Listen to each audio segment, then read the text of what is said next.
একটা জিনিস আমরা অনেকেই হয়তো বা জানি না, সুন্নত এবং নফল নামাজ ঘরে পড়া উত্তম, মসজিদে পড়া অনুত্তম। আল্লাহু আকবার বলেন। সুন্নত এবং নফল কোথায় পড়া উত্তম? আর মসজিদে পড়বেন কি? ফরজ। ইমাম সাহেব 1:30টার আগে এসে দাঁড়ায় গেছে জামাতে, কিরে ইমাম কি সুন্নত পড়ে না? অনেকে সন্দেহ করে, তার মানে কি ইমাম সাহেব সুন্নত পড়ে নাই? ইমাম সাহেব মাসালা জানে, চান্দু তুমি মাসালা জানো না। ঘরে পড়ে আসবেন সুন্নত নামাজ ইনশাল্লাহ। বলেন লাভটা কি? কয়েকটা লাভ আছে। ঘরে যদি নামাজ আদায় করেন, বাচ্চা কাচ্চাদের উপর একটা প্রভাব পড়ে যে আমার বাপ নামাজি। মসজিদে এসে বাচ্চা কাচ্চা অনেকে ছোটরা দেখতে পায় না। ঘরে নামাজ পড়লে আপনার বউ যেটা নামাজ পড়ে না এটাও ভয় পায় যে বাবুর বাপ নামাজ পড়তেছে, আমি কয়দিন ফাঁকিবাজি করবো। কথা বলেন ঠিক কিনা? ঘরে নামাজ পড়লে নিজের বুড়া বাপ মা, অনেকে আছে নামাজ পড়েন, এই বুড়া বাপ মাও কিন্তু ডরাইবো যে আমার বাজার নামাজ পড়তেছে, আমি কয়দিন নামাজ না পড়ে থাকবো। ঘরে যদি নামাজ পড়েন, বউ পাপ করতে কিন্তু হিসাব করবে। ঘরে নামাজ পড়লে উল্টা পাল্টা আজে বাজে সিনেমা নাটক এগুলা দেখতে কিন্তু 36 বার ভাববে। ঘরে যদি নামাজ পড়েন, ঘরটা পবিত্র রাখবে। কারণ কি? নামাজ পড়েন না, ছেলে এখানে মুতছে, মেয়ে এখানে মুতছে, মুতের উপর দিয়ে আপনারা খাওয়াচ্ছে। আর যদি নামাজ পড়েন, বউ কিন্তু মুতার সাথে সাথে মুতা এই পেশাব পরিষ্কার করে রাখবে। কথা বুঝতে পারছেন? তো ঘরে নামাজ পড়ার অনেক উপকার আছে, অনেক উপকার। ফরজ নামাজ না, সুন্নাহ এবং নওয়াফিল নামাজগুলো আপনার ঘরে পড়বেন। ঘরে পড়লে অনেক লাভ। আল্লাহ তৌফিক দান করুক, আমিন বলেন।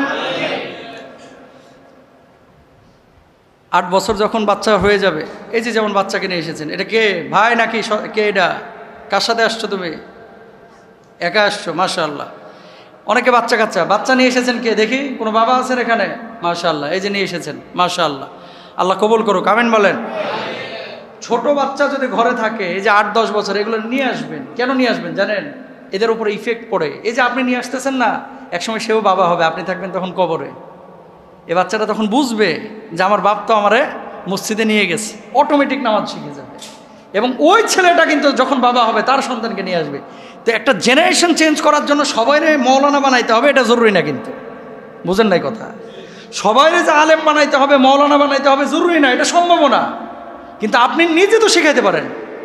আলহামদুলিল্লাহ, অন্য মসজিদে বুড়ারা কিন্তু স্যাত করে উঠে বাচ্চা কাচ্চা দেখলে, এই মসজিদে এই সুযোগ কিন্তু নাই। কথা বলেন ঠিক কিনা?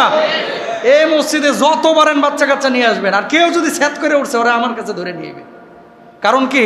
আপনার সাথে রাজনীতি করার জন্য আমি আসি নাই, দলিল নিয়ে কথা বলতে এসেছি। আল্লাহ নবী জুমার খুতবা দিচ্ছে, হাসান হোসেন দৌড়া এসে নবীজি জুব্বা টানতেছে, এই না না কি একটু থামেন।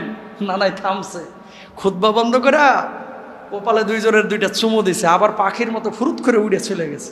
পোলাপান যেগুলো করে, সুবহানাল্লাহ কন। এরপরে নবীজি আবার খুতবা শুরু করেছেন, 1-1.5 মিনিটের গ্যাপ। নবীজি সেজদায় গিয়েছেন, নাতি এসে ঘাড়ের উপরে চড়ে গেছে, উঠে গেছে। সাহাবীরা মনে করছেন কি ব্যাপার, নবীজি মাথা উঠান না কেন? নবীজির কি ইন্তেকাল হয়ে গেছে? আল্লাহু আকবার। সাহাবীরা অনেক দীর্ঘ সিজদা হয়ে গেছে, ওই যে বাচ্চা ঘাড়ের উপরে উঠে গেছে, এখন মাথা তুলতে পারতেছেন না। মাথা তুললে হয়তো বা পড়ে যেতে পারে। সাহাবী উঠে দেখে যে বাচ্চা ঘাড়ে। বাচ্চা যখন সাইডে সরলো, নবীজি মাথা উঠাইলো। আল্লাহু আকবার বলেন। আর বাংলাদেশের কোনো হুজুর খতিব যদি এই কাজ করতো, কমিটির লোকজন করতো, হুজুর আসরের আগে যেন মসজিদ ত্যাগ করেছেন, এটা শুনতে পাই। কথা বলেন না কেন? মিয়া জুমার খুতবা দিতে এসে নাতিরে আদর মারান, কথা কন না কেন? মাসালা বোঝে না। এই যে এলাকার মধ্যে বাচ্চা কাচ্চা মসজিদে আর না আসবে, ওই এলাকায় ডাকাত তৈরি হবে বেশি। যে এলাকায় যত মুসল্লি বাড়বে, সে এলাকায় পাপ তত কমবে। বুঝতে পেরেছেন? পারলে মসজিদের ওই কোনায় জিলাপি, ওই মরা মানুষের লেগে খাওয়ানোর দরকার নাই, 2-3 কেজি জিলাপি ওখানে রাখবেন বাচ্চা কাচ্চার জন্য, আপনাদের জন্য। যে নামাজে এসেছে, এই বাচ্চা কাচ্চাগুলো যখন বাড়িতে যাবে, জিলাপিটা নিয়ে চলে যাবে। এটা জায়েজ আছে কিন্তু, কথা বুঝতে পেরেছেন? উৎসাহ দেওয়ার জন্য সাইকেল দেন, ফুটবল দেন, বাইরে হচ্ছে সামর্থ্য থাকলে। চকলেট রাখেন, যেটা আরব বিশ্বের এরা করে, খেজুর রেখে দেয়, পানি রেখে দেয়। যারা হজ্জে গিয়েছেন দেখেছেন। কেন? মানুষ যাতে করে উৎসাহী হয় এবং এটা একটা জান্নাতি পরিবেশ, এটা যেন বজায় থাকে। না তো মগর নিয়ে দাঁড়ায় থাকে, তুই কার পোলারে? কথা বলেন না কেন? আছে না নাই? এগুলো করবেন না। তবে হ্যাঁ, এখানে একটা বিষয় আছে।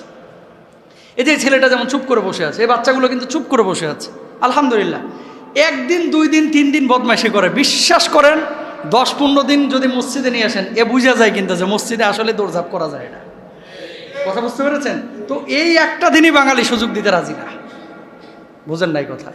এই একদিন যে দৌড়ঝাঁপ করতেছে এটাই আমরা সুযোগ দিতে রাজি না, অথচ যে লোকটা সেট করে উঠছে এবারে নামাজ ধরছে 46 বছরে।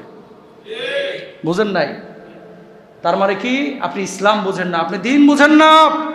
বাচ্চা কাচ্চা নিয়ে আসবেন, তবে হ্যাঁ যেটা হাগামোতা করে এখানে নিয়ে এসে ব্রেক ধরে রাখতে পারবে না, এটারে প্যাম্পাস পরাইবেন।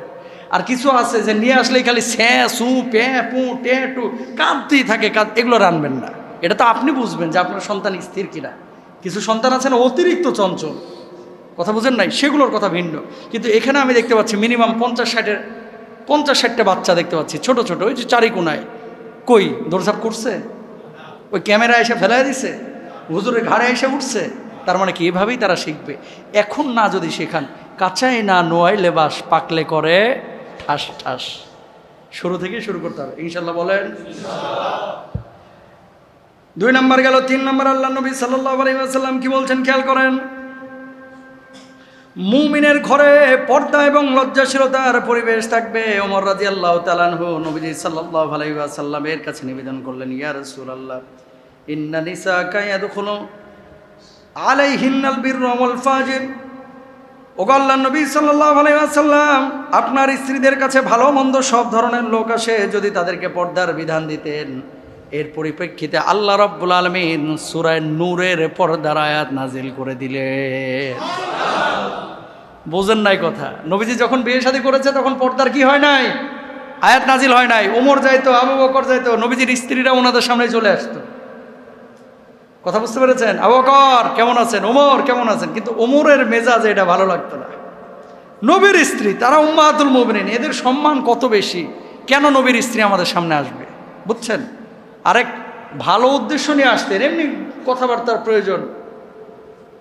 আল্লাহ নবী সাল্লাল্লাহু আলাইহি ওয়াসাল্লাম কোনো সুরাহা করেন নাই, কারণ কি তখন আয়াত নাজিল হয় নাই।